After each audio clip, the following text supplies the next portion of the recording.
Hey there friends, in this video I'm going to show you how you can download, install, and get started with Google's Antigravity software.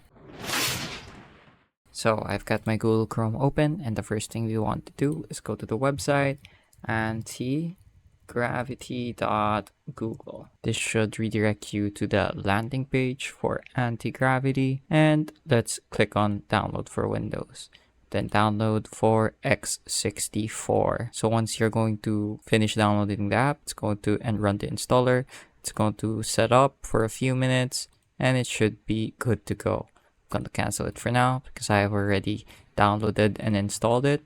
So what I'm going to do now is I'm going to run the file. So I've got it here on my desktop. I'll highlight it and press enter. And after a minute or two, it should show up. So here we go. There's a quick setup process.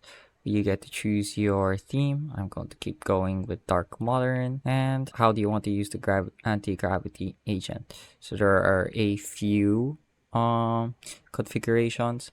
I'm going to go with agent driven development, or I'm going to go with the review driven development, which is the recommended and default setting. There we go.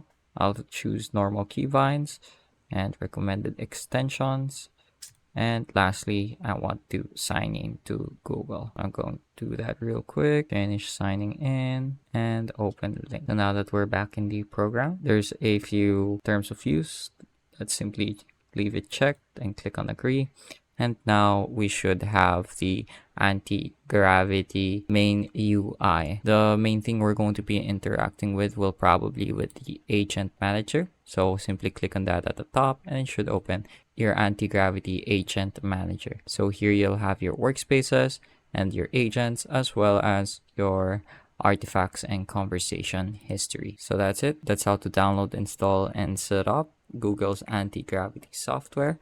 I hope I was able to teach you something new and something useful. And as always, thank you for watching.